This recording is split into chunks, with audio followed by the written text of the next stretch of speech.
What's up, guys and gals, and welcome back to the Nerd Castle. Today in the world of indie games, we're going to check out something that we haven't looked at in a really long time, but for good reason. This is one of the roguelikes that I really enjoy.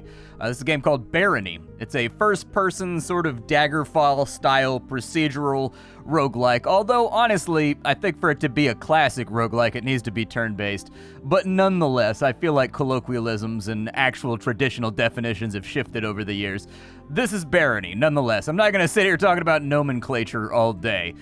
This is a game where you're going to create a character and you're going to crawl a hyper-deadly dungeon. This game has been out for a long time. It's very similar to a game called Delve, which it roughly came out around the same time of. The only difference is Delve got a 1.0 stamped on it, and Barony seems to be a bit of a passion project. The developer has just kept working on this game forever, adding more things to it.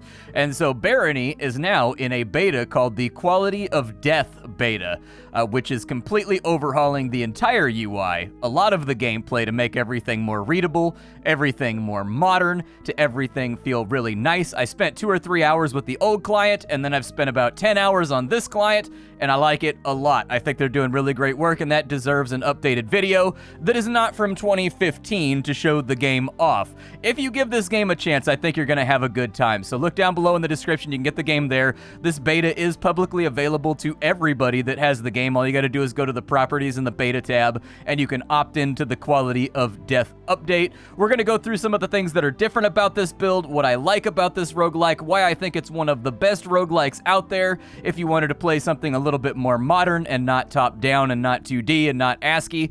This is a game that's got really good bones, good soul. It's a fun game to play, and I like it a lot. Down there with the game, you can also find a link to my Discord and my Twitch stream, just in case you wanted to hang out live. So let's go ahead and hit it. The first thing is, all of these menus are brand new. I was going to overlay the old UI with the new one, but that's kind of like a headache, so just trust me in that like all this filigree and all of these modern menus and buttons and everything else are all brand new. The old menus for this game were basically like the menus for an MS-DOS game prior in the version that's currently on live on Steam. This beta, all of this has been redone. They've actually overhauled the entire UI from top to bottom. They've put in for multiplayer right here, especially if you wanted to play locally. They've added in kind of a gauntlet style, I guess a Gauntlet Legends style login where you like hit the space bar and you've got your character over here. Character creation in this game is very simple, but it is consequential. You can pick a race, everything from a human to an insectoid. Your race matters in this game. It fundamentally changes the way that you play the game and the rules by which you play the game. It changes what monsters are hostile to you down in the dungeon. It changes what utilities and potions and magic spells may or may not affect you. This matters. I can't make this clear enough that each one of these races has its own play style. It does its own thing. Sometimes it's a small change, like where they get their food from, and in other cases it's a fairly major change, like with the Goblin or the Insectoid. For example, humans, they eat food, they can cast any magic, they're friendly with other humans in the dungeon, and they kind of just roguelike normally. But if we were to go with something like a Goat Man gets bonuses for being perpetually drunk. You want to be drunk as much as possible as a Goat Man, and the Goat Man has an interesting rule where he can make friends and be non-hostile with anyone else in the dungeon who is drunk, which means the Goat Man is heavily incentivized to run around the dungeon bottling people in the face with liquor because that makes people get drunk in this game, and then befriending them after he throws liquor bottles at them. Very interesting stuff there, finding other drunken people in the dungeon. Alternatively, the automaton does not have a hunger meter. Instead, the automaton has a boiler, and the boiler needs to be fed books, and it needs to be fed gems, otherwise he just dies. That's it. He's got an engine that he's got to fuel the entire time. The Goblin levels up differently from everybody else. There's all kinds of fun variety in here. We're going to go with a human for right now, because I think that's the entry point where most people are going to play at. And then there's also a mess of classes you can play as. I don't have time to go through all of them, but there's everything from cultists to berserkers to healers to clerics to jesters to ninjas in here. Today we're going to play the cleric because the cleric and the ninja are my two favorite classes. I like them both very much, but the cleric is a really accessible character that gets to do a little bit of everything if we survive long enough to do it. So we get to do some magic, we get to do some trading, we get to do some crafting, we get to do a little bit of everything if we play the cleric, whereas other classes it takes them a lot longer to get there. And so let's do the cleric for right now, and I'll give you a brief look at what Barony is all about. So here we are, outside the beginning of the dungeon. The first big change that's happened to the game is that the game has had a bunch of shader and lighting effects added to it in the Quality of Death update, meaning that this is the prettiest version of Barony that has ever been released. Now, the entire game sort of models its graphics off of Minecraft, but that's no biggie, because the lighting effects are deployed quite well in order to make the game feel foreboding and deadly and dangerous. We're going to dive down into the dungeon, but things are interactable here. If you want to grab a torch off the wall, you can grab a torch off the wall, and I do recommend that you do so because we've got a lot of enemies to fight, and because we're playing on YouTube right now, normally I would use a shield, but since we're playing on YouTube, I'm going to keep a torch out so that you guys can see the entire time. I know, people in a visual medium wanting to use their eyeballs. What could be more demanding? But, like, what is the point of Barony? Well, the point of Barony is that you are going to a post-apocalyptic castle where everything has been wiped out. It's basically a place where indentured slaves or indentured servants were used to mine underneath a mountain, underneath a city. And for whatever reason, there was a giant revolution. I guess not for whatever reason. That's for the next sentence. After the revolution, for whatever reason, city goes dark. Nobody ever hears from it again. And so you're an adventurer that's diving down into kind of this mountain hold to figure out what went wrong and what happened. As far as I can tell, big crazy old Duke done it. He done lost his mind, but the goal of the game is to find the hatch that goes down to the next level. That's all. As you go through the dungeon, you're going to pick up loot, you're going to pick up treasure, you're going to pick up goodies that give you a better chance at surviving, and you're going to level up and get new skills. This game, sorry, skeleton right there. This game does have a large variety of skills. You can see them all here. It uses a Bethesda-style system where using skills actively means that they level up and they get better. So we've got some skills in alchemy, magic, crafting, swimming, leadership. We've got some blocking skill. We've got a little bit of mace skill, but we're not really good at anything. 50 is considered to be where you are actually skilled at a given task. Still, I'm going to pick up a bunch of stuff off the ground because if you watch, a little magnifying lens in our inventory is identifying all these items that are on the ground, and it's going to level up our appraisal skill, which will then allow us to identify more and more complex items. Now, most of the stuff we're picking up off the ground right now is cursed. You can tell because it's got a red background, so I want to throw that on the ground, but we did find a serviceable blessed bronze mace right here, which will be a nice replacement for the one that we already have when it inevitably breaks. Every item in this game starts out from excellent and goes all the way down to, what's the word that they use? They use a word, it was over here. What was the name of the word that they used? Not serviceable, but decrepit. Decrepit being the lowest when it's about to break. Your gear does break in this game. Everything from helmets to weapons, so on and so forth, will eventually break as you're playing the game. That's a destroyable wall right there. What's behind it? Let's find out. Maybe something secretive? Looks like it's just a quicker way to get around. I'm gonna bash a skeleton for the level up here. There we go. Whenever you level up, you get a random 3 stats increased. Different stats do different things in this game. Stats like perception are used for identifying items, and a character that has below 0 perception cannot identify items until they're up above 0. Whereas something like strength increases your damage and makes you hit harder. I want to get in there and kill that skeleton for the XP. There we go. Come here, little buddy. Let me smash your head in real quick. Our health and our MP are listed at the bottom left-hand corner. Every 12 seconds, you get an HP back. And I don't know the exact regeneration rate for mana, but you get that back as long as you're well-fed too, I think. We've already found the hatch, so really all there is for us to do at the moment is bash enemies in the head, level up, and become more awesomer. There's a whole bunch of skellies. There we go. Let's get them all. There we go. That gave us an extra level to our maces. Unfortunately, we're a little bit hurt for right now, and so I'm a tiny bit worried.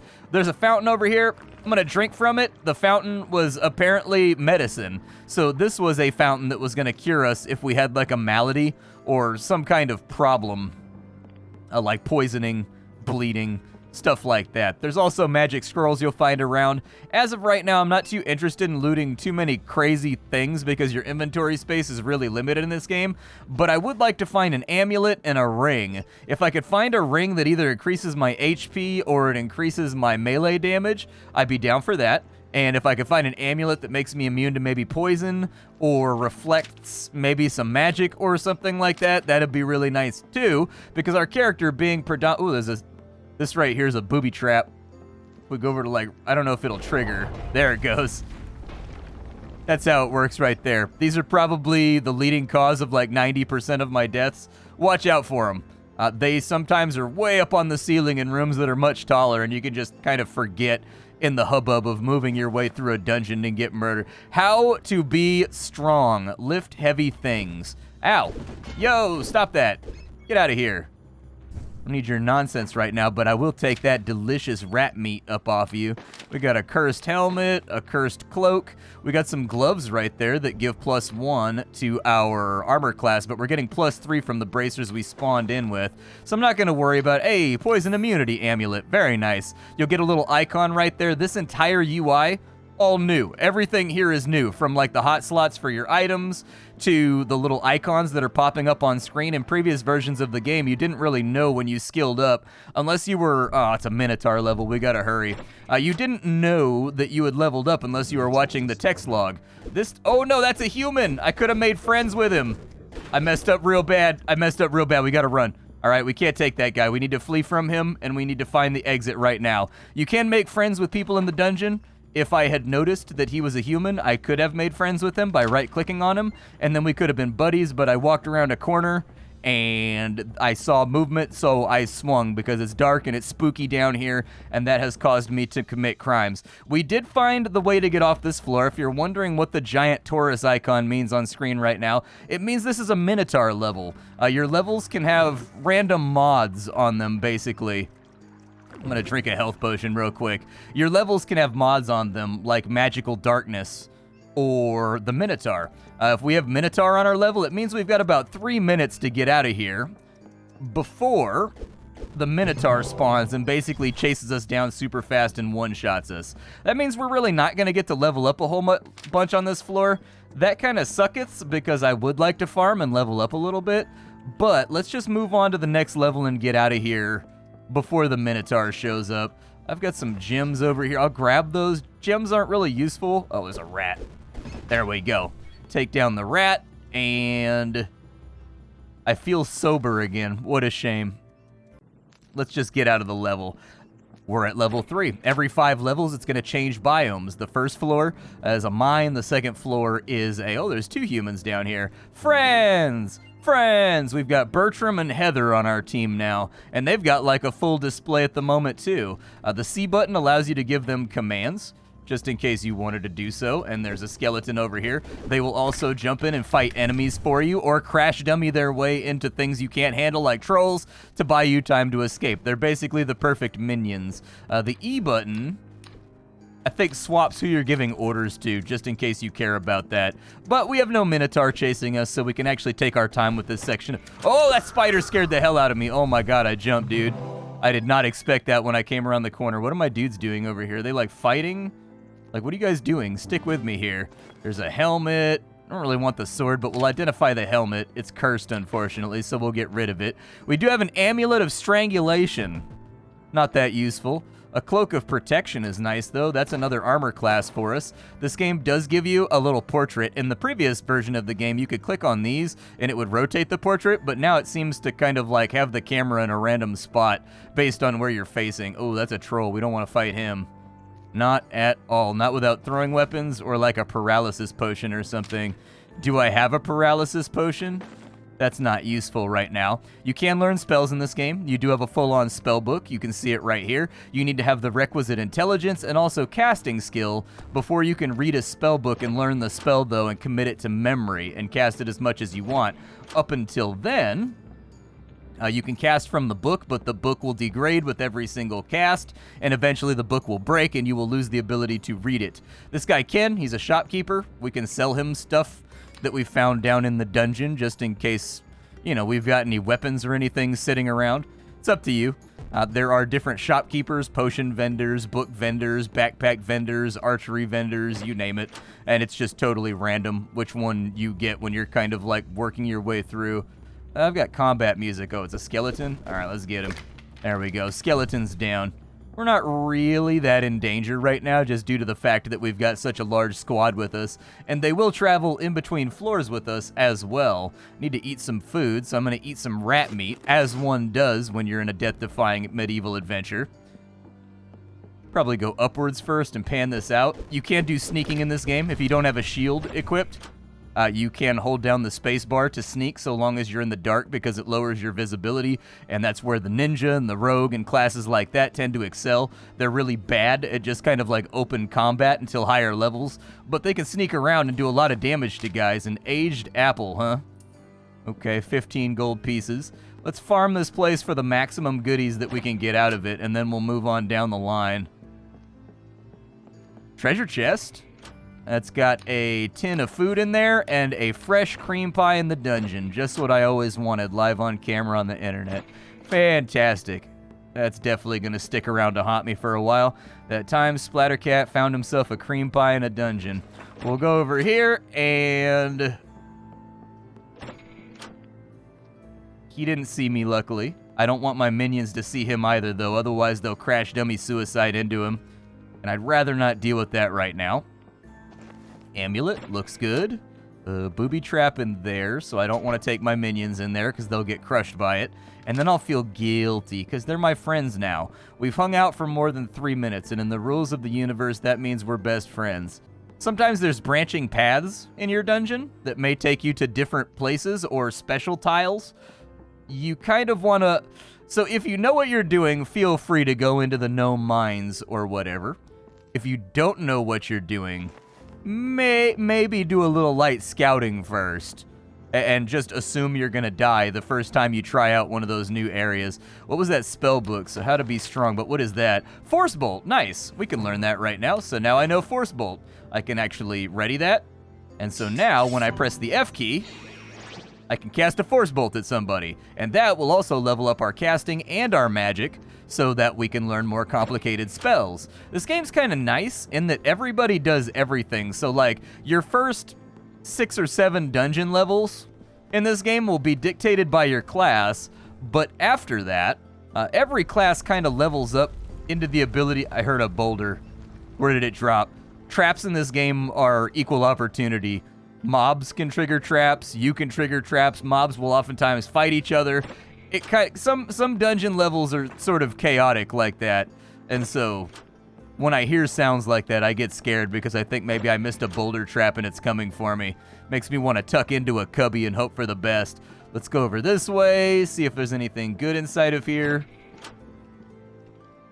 That's the trap right there, and it looks like it smushed somebody. We'll grab his shield real quick to see if it's anything useful. It's decrepit, so it's about to break. If you find a tinkering kit, there's actually crafting in this game too.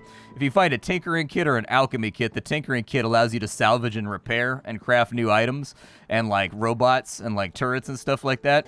And then if you have the alchemy kit, you can make your own potions. And so there is crafting in this game, and it is actually fairly interesting and diverse. You'll probably enjoy it if you're into crafting.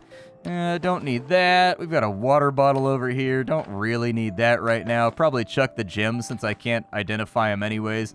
We've got limited space. We already found the dungeon exit, so we're mostly just looking for things that'll make us stronger right now. Better armors, better helmets, things of that nature. There's a cheese over here. There's an apple right there. Food is kind of limited the further on into the game you are, or so I've found. And so I tend to hoard food pretty aggressively. Those are all books that are not useful to me. Get them out of here. Get them out of here. Put them on their way. That's not the kind of literature that I'm looking for right now inside this dungeon. 20 appraisal, so that's good. We're almost at level 25 appraisal. Don't rob shopkeepers. They're really tough, by the way. I know that you're going to kind of get it into your head. Oh, nice. Magic resistance. That's really good. That'll save us in the next biome. The next biome tends to have goblins that are really good at... Oh. Did that already get triggered? It's so hard to tell.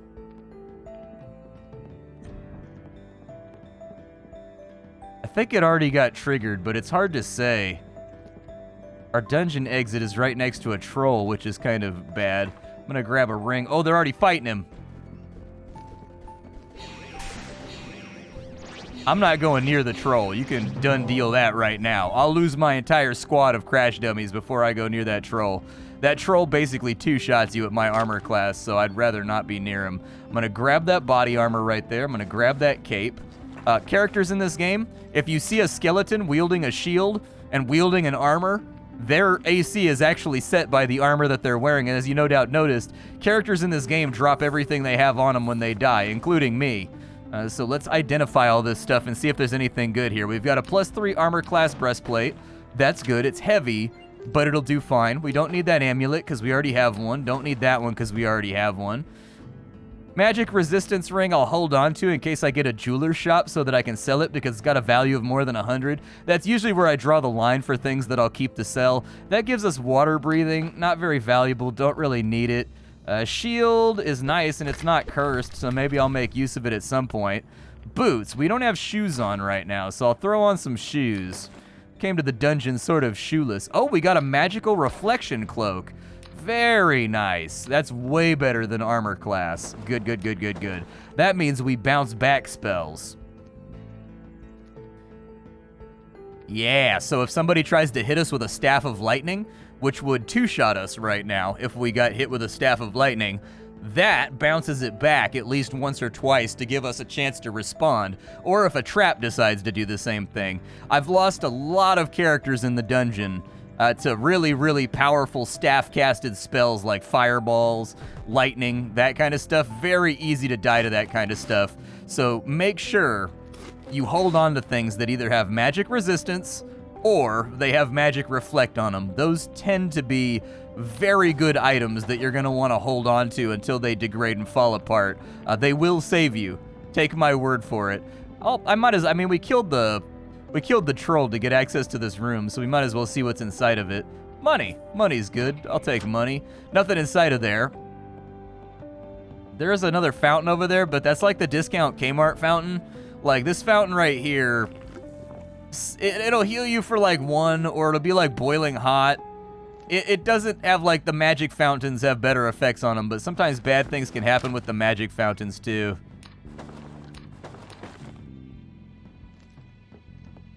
Alright, down we go.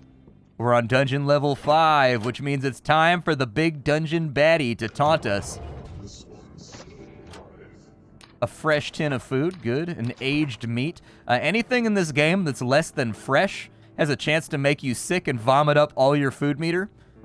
It's not that big of a deal, but if you're going to, start with the old stuff first and eat the fresh stuff last, is my advice. We've got excellent gloves right here. Those might actually be good for us if they're not cursed. Let's find out. What you got for me? Armor class and dexterity. So we'll lose 2 armor class, but we'll gain +1 dexterity. I think dexterity is for throwing weapons and bows, so not really that helpful. I'll hold on to them in case our other bracers break, because it's still a magical piece of gear, which is better than a mundane piece of gear. We've got 4 torches left. That should be enough. All right, let's take it slow because we're in the realm of the goblins now. And the realm of the goblins is a little bit hectic. Got a jester's cap right there. I don't have a hat on. I might as well look and see if it's got an AC bonus. It gives us charisma. There's our first goblin. Goblins are a bit tougher than the skeletons we fought previously. This is going to be where it's probably a good idea for you to start utilizing ranged spells to sort of stay away from things. That one's also decrepit. It's worse than what I have. I'll just throw it out. Sleeping goblin over there with what looks like a throwing axe, maybe? Spider. We're immune to poison, so spiders are basically free XP for us. What do you have? Doesn't look like much. You can swim in the water, by the way. Swimming is a skill in this game. It's got a little picture of a ducky. Oh no, my weapon broke on me. I'm gonna need to equip that guy right there. There we go. We did take a little bit of a scuffing from that goblin.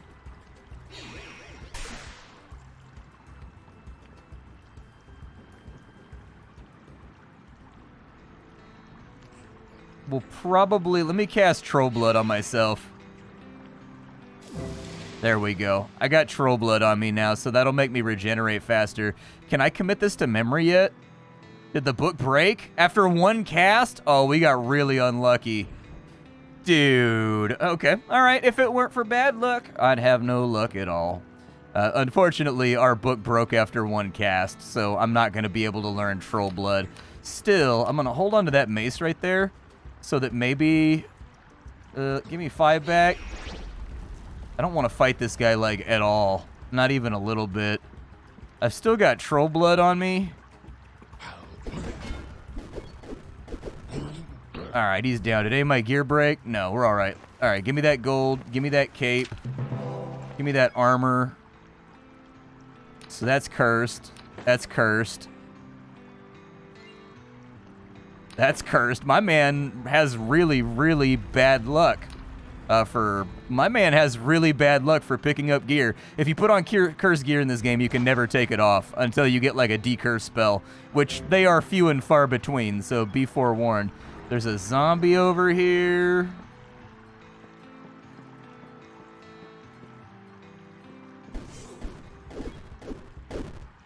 There we go. He's now dead. A little bit more XP for us. We're starting to get up to a decent level. If we can survive to level 10 or level 15, I'd be pretty happy.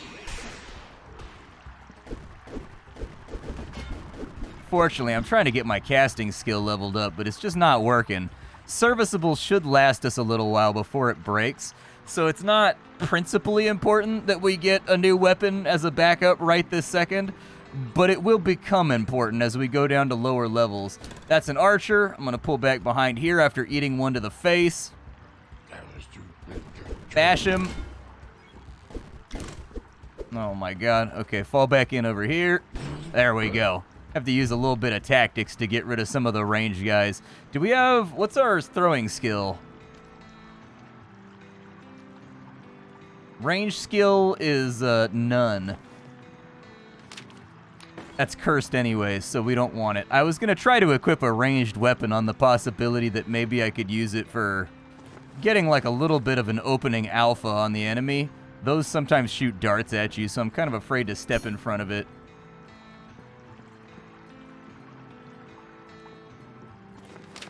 A quiver of swift ammo. It's basically broken already. Well, wherever that trap was, it's already triggered. Oh, I'm on fire. That's not good. Water, water, water, water, water. Never mind. I'm not on fire anymore. Did it burn off any of my gear? It burned off my cape. Okay. I lost my magic reflection. I'm going to have to drink a healing potion. I don't want to drink a healing potion. I wanted to save them, but I'm going to have to, I think. I'll hold on to it in case I find a scroll of repair or something. There are repair spells, so maybe we'll find one. Tough to predict, though, but we just lost one of our main benefits for this dungeon, which is the ability to bounce back one Goblin Shaman cast. Let that fall. Go into the water.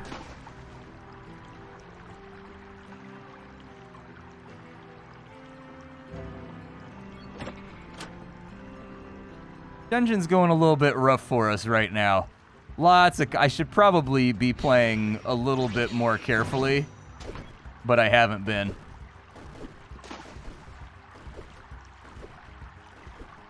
He can do what he's gonna do. But I'm going to let him break the door.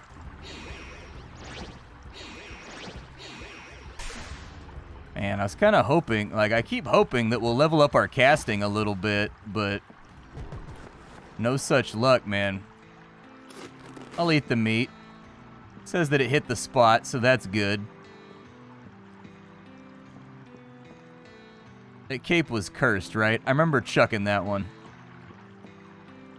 I still don't know exactly where our evac point is. There we go. We got him without taking any more damage. Spellbook, what you got? Please be something useful. I need some utilities. It is a Spellbook of Cold. Spell's too difficult. Okay, I can't learn it. Well, then I will lean on... Ooh, what is a spell staff right here? What does it do? Maybe it's something good. Spell Staff of Sleep. That may actually save us in a bad situation. That's a... Oh, we're in a really dubious section of the map right now. Demonetized. Please let there not be a stone trap down here, dude. These long hallways have been the end of me too many times when there's like a stone trap way down at the end. No stone traps, so we lucked out there. That's that room we came from already. Still haven't found the stairs down, actually.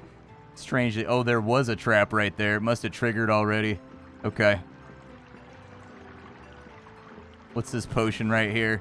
As much as I enjoy drinking dubious white fluids I find bottled in the bottom of a dungeon. Rather not if I can help it. A little bit of a Shadowgate vibe, too, in this game, if you're, like, a big fan of, like, torch usage. I don't think there's anything bad. Oh, we found the exit. It's over here. All right. Down, doobie-doo, down, down, comma, comma. You hear the... Ah, dude, Minotaur level. All right, let's move fast. I'm not as healed up as I would like to be for a Minotaur level. I'm actually a little bit concerned about my safety here. Let's just move until we find the exit. And if we can't find the exit within 2 or 3 minutes, the Minotaur is going to get us, so we kind of want to make a good go of it. Once I find the exit, I can look around a little bit more and, like, explore and sort of see if I can pick up some loot. There it is. We found the exit. Okay, so now we're good to hang tight for a minute and maybe fight with some enemies. There's a human over here, so we can get ourselves an ally. That'll be a tremendous boon going downwards, at least giving us a crash dummy to throw at a problem if we need to. Strangulation amulet, throw that on the ground. Please don't equip that. We got a Staff of Cold, a Staff of Sleep, a Spellbook of Detect Food. Oh no! It was cursed. I got ahead of myself right there. I also kind of wanted to see what happens when I read a cursed spellbook instead of equipping it. Because I technically didn't equip it right there, I just read it. And so apparently it deletes one of my quests, so I'm sorry, deletes one of my spells. So I lost my Force Bolt. Not that big of a problem, but since they patched the game and added all this new cool fun stuff to it, I hadn't tested what happened if you played around with a spellbook that was cursed, so figured I'd give it a go real fast.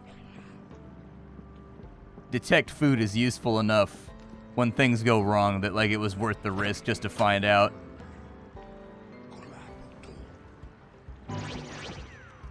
Yeah, that worked pretty well, actually.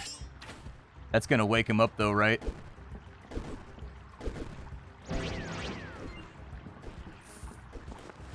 I don't have my mace on my hotbar. That's what I just learned. Luckily, my homeboy took him out, so, like, he had me covered right there.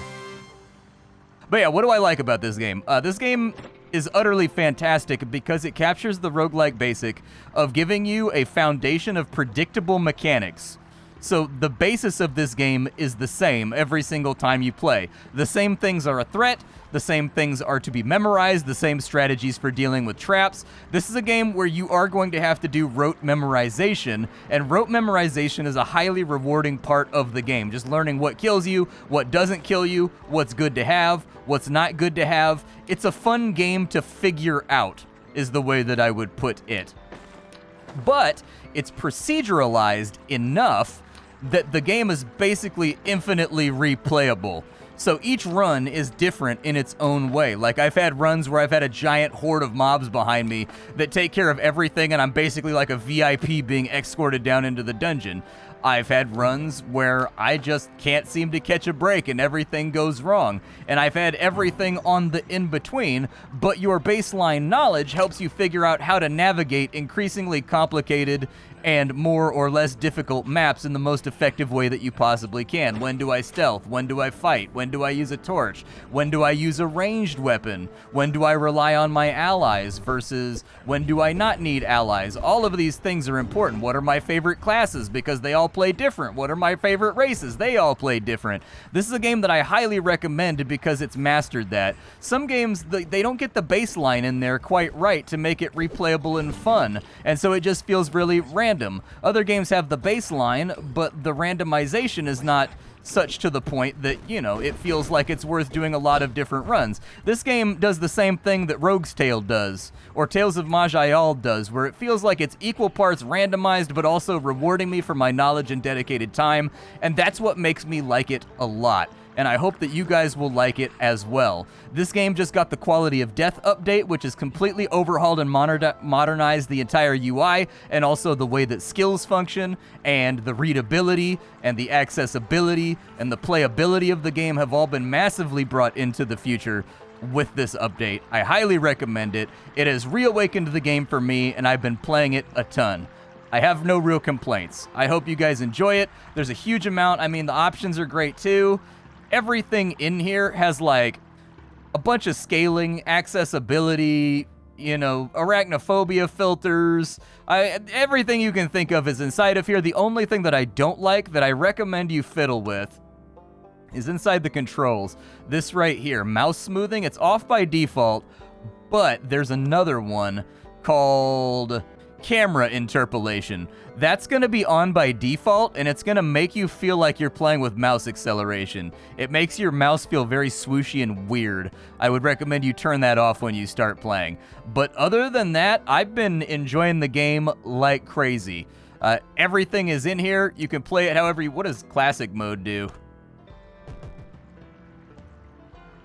I don't know what classic mode did. I don't know. It does something. It says, toggle this option to make the game end after you battle Baron Herx. Oh, okay, fair enough. I don't really ever get that far, so I couldn't tell you exactly what happens when you kill Herx. But yeah, this is Barony. It's a great game. It deserves your notice. This is a roguelike that I think is tremendously fun and has a very cemented spot in my favorites category. My name is Splattercat. I sift through the pile to find what's worthwhile in the world of indie games every single day so you don't have to. Today it was Barony, an old friend that's gotten a fresh coat of paint and a lot of its mechanics fiddled with the Quality of Life patch. Tomorrow it'll be something else. Thank you for spending your time with me, and it's time for me to go. Bye, folks.